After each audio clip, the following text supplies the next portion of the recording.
நம்மை ஆசீர்வதித்து வழி நடத்துகிற ஆண்டவராக இயேசுவின் இனிதான நாமத்தினால் உங்களை வாழ்த்துகிறேன். இந்த நாள் நம்முடைய ஆவிக்குரிய சிந்தனைக்காக 1 நாளாகமம் 4 அதிகாரம் 10 நான் வாசிக்கிறேன். யாபேஸ் இஸ்ரவேலின் தேவனை நோக்கி, தேவரீர் என்னை ஆசீர்வதித்து என் எல்லையை பெரிதாக்கி உமது கரம் என்னோடு இருந்து தீங்கு என்னை துக்கப்படுத்தாதபடி அதற்கென்னை விலக்கி காத்தருளும் என்று வேண்டிக் கொண்டான். அவன் வேண்டிக் கொண்டதை தேவன் அருளினார். யாபேசின் ஜெபம் என்று இந்த பகுதி சொல்லப்படுகிறது. இதில் முதல் பகுதி இன்று நாம் பார்க்க போகிறோம். யாபேஸ் இஸ்ரவேலின் தேவனை நோக்கி, தேவரீர் என்னை ஆசீர்வதி என்று ஜெபிக்கிறார். பாருங்கள், ஏன் நீர் ஆசீர்வதியும் ஆண்டவருடைய ஆசீர்வாதம் என்று ஒன்று இருக்கிறது. அது முக்கியமானது, அது நமக்கு தேவையானது. உலகத்தின் ஆசீர்வாதங்கள் பிசாசினால் கொடுக்கப்படுகிற காரியமும் இருக்கிறது. வேதத்திலே லூக்கா எழுதின சுவிசேஷத்திலே 4 அதிகாரத்தை பார்ப்பீர்கள் என்று சொன்னால், இயேசுவே உயர்ந்த இடத்திலே நிறுத்திய ராஜ்யங்கள் எல்லாம் ஒரு நிமிடத்திலே காண்பித்து இவைகள் எல்லாவற்றின் அதிகாரமும் இவற்றை எல்லாவற்றின் மகிமை எனக்கு கொடுக்கப்பட்டிருக்கிறது. நான் யாருக்கு கொடுக்க விருப்பமா இருக்கோ அவருக்கு நான் கொடுப்பேன் என்று சொல்லி, உமக்கு நான் கொடுக்க வேண்டுமானால் என்னை பணிந்து கொள்ள வேண்டும் என்று சொல்லி கேட்கிறான். பிசாசானவளாலும் ஆசீர்வதிக்க முடியும் என்று அந்த வசனம் சொல்லுகிறது. ஆனால் அதிலே வேதனைகள் இருக்கும். இம்மைக்குரிய வாழ்க்கையோடு முடிந்துவிடும், மறுமைக்குரியதை பெற்றுக் கொள்ள முடியாது.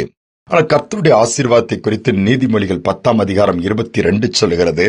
கர்த்தருடைய ஆசீர்வாதமே ஐஸ்வர்யத்தை தரும், அதனோடு வேதனையை கூட்ட மாட்டாராம். அதில் வேதனை இருக்காது, அதிலே சமாதான குறைவு இருக்காது, நிறைவு இருக்கும் என்று சொல்லி வேதம் சொல்லுகிறது. நாம் பெற்றிருக்கிற ஆசீர்வாதம் எப்படிப்பட்டது?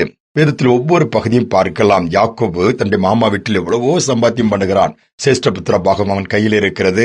தன்னுடைய அண்ணனை ஏமாற்றி தகப்பனை ஏமாற்றி ஆசீர்வாதங்களை பெற்றுக் கொண்டாலும் ஒரு சமயம் தன்னுடைய தேசத்துக்கு திரும்பி வரும்பொழுது சகோதரன் எதிராக வரும்பொழுது அந்த சகோதரனை சந்திக்க முடியவில்லை. யாக்கோபால் எல்லாவற்றையும் அப்புறப்படுத்துகிறான், பிரித்து விடுகிறான், தனித்து போய் தேவனோடு போராடுகிறான்.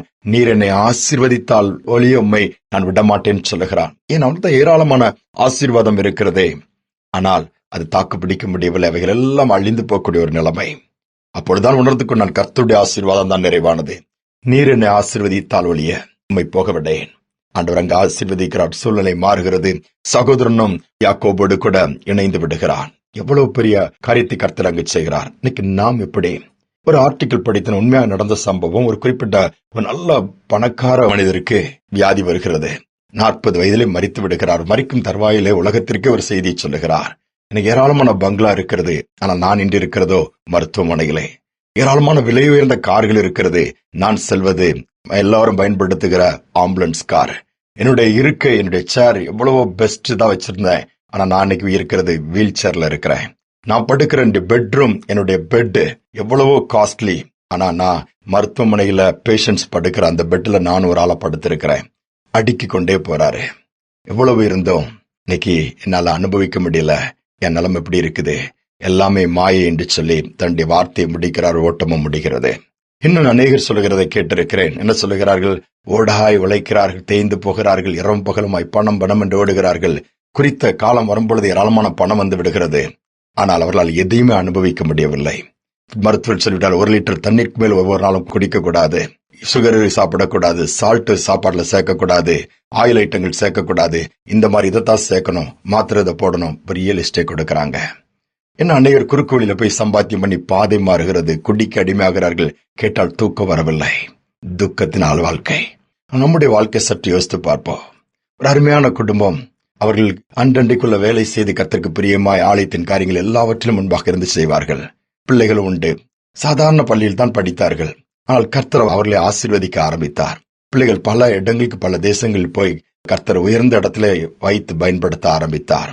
தகப்பன் இப்பொழுது சொல்ல, அவருக்கு 70 வயதிட்டு ஆகிவிட்டது. அவர் சொல்லுகிறார், எனக்கு சுகர் இல்லை, பிளட் பிரஷர் இல்லை, எனக்கு எந்தவித இருதய நோய் இல்லை, கண் பார்வை நன்றாக இருக்கிறது, எல்லாவற்றையும் என்னால் சாப்பிட முடிகிறது.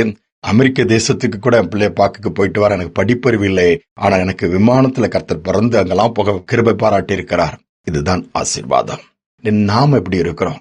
கொஞ்சம் யோசித்து பார்ப்போம். இல்லைன்னா இன்னையில இருந்து ஆண்டவர் சமூகத்துல உம்முடைய ஆசீர்வாதத்தை நாங்களை நிரப்புங்கன்னு சொல்லி கேட்போம். நிரப்புவாரு. அதுல நிம்மதி இருக்கும், சந்தோஷம் இருக்கும், சமாதானம் இருக்கும். இம்மையிலையும் வாழ்ந்து மறுமைக்கு போற பாக்கியமும் இருக்கும். தாழ்த்தி ஆண்டவர்களை ஒப்பு கொடுப்போமா? அன்பின் தகப்பனே, நீர் எங்களை ஆசீர்வதிக்கிறவர். உம்முடைய ஆசீர்வாதம் நிறைவானதப்பா. அதோடு வேதனை கூட்ட மாட்டீர் என்று வேதம் சொல்லுகிறது. உலகத்தின் காரியங்கள்ல குறுக்கு வழியில போய் அநேக நேரத்திலே சீக்கிரமா அதை பெற்றுக்கொள்ள வேண்டும், சீக்கிரமா அதை சாதிக்க வேண்டும், சீக்கிரமாய் சம்பாத்தியம் பண்ண வேண்டும். உலக காரியங்களுக்கு, உலக பொக்கிஷங்களுக்காகவே ஓடிக்கொண்டே இருக்கிற அந்த காலகட்டத்துல எங்கள் இருதயம் பக்கமாய் திருப்பப்படட்டும் அப்பா. உண்மையே சார்ந்து கொள்ளட்டும். உம்முடைய ஆசீர்வாதத்தை வாஞ்சிக்கட்டும். நீர் எங்களை ஆசீர்வதிக்காவிட்டால் இந்த உலகத்தின் பிறகு நாங்கள் எங்களால் எங்கள் பிரயாசத்துல உண்டாக்குகிறதெல்லாம் அது வீணாய் விருதாய் போய்விடும். அது பயன் இருக்காது. அதிலே எந்தவித சமாதானமும் சந்தோஷமும் இருக்க முடியாது. கேட்டுக்கொண்டிருக்கிற ஒவ்வொருவருக்கும் இந்த நாள்ல எங்க சிந்தனையில உம்முடைய ஆசீர்வாதத்தில் நாங்கள் நிரப்பப்பட வேண்டும். நீர் பூமிக்குரிய ஆவிக்குரிய சகல ஆசீர்வாதங்களால் நிரப்புகிற தேவன் எபேசியரில் வாசிக்கிற வார்த்தையின்படியே செய்வீராக. தாழ்த்தி ஒப்புக் கொடுக்கிறேன். இந்த நாள் ஒரு நிறைவு குடும்பங்களுக்குள் உண்டாகட்டும். குறைவுகள் மறையட்டும். துதிகனமை ஏற்றுக்கொள்ளும் இயேசுவின் நாமத்தில் பிதாவே, ஆமேன் ஆமேன். நாம் எந்த ஆசீர்வாதத்தை தேடப் போகிறோம்? யாபேசுடைய ஜெபம், தேவரீர் என்னை ஆசீர்வதியும். நாமும் அப்படி ஜெபிப்போம்.